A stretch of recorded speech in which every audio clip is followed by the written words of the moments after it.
a sheik with millions of dollars over in Bahrain, and he gets sick. Guess where he wants to come to get his health care? Good old USA.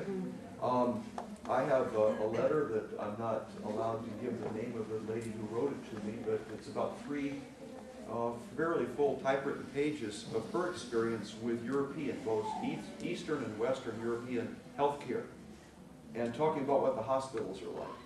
And it reads like a Halloween document. It's pretty bad. It really is. People just tremendously thankful that they got into a hospital where they scrubbed the floor and changed the linens of the beds. That's unusual. Okay? These are really, really tough stories about government rationing and people just not getting health care. I can also give you the examples of cancer statistics. I'm a cancer survivor in England versus the United States. Wow. Talk about, you don't want to get cancer in England because everything is so slow and delayed. Cancer, you want to respond rapidly if you get it.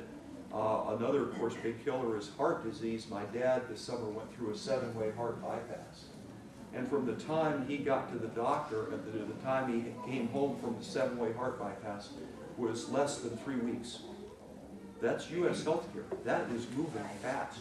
There's a whole series of different things that happen between when he first walked in the doctor's office till he comes home from St. Luke's Hospital with 88 years old. Okay?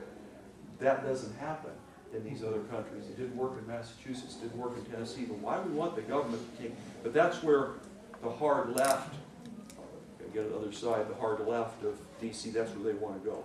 There's some more moderate Democrats that are saying, well, we're not too comfortable with the government running all of this stuff, and so they're kind of come up with some other way to try and deal with what they perceive the problem. How you define the problem is very critical. And so what's happening is nobody quite knows which bill is going to become dominant. We know what we've read of the different bills that have been written.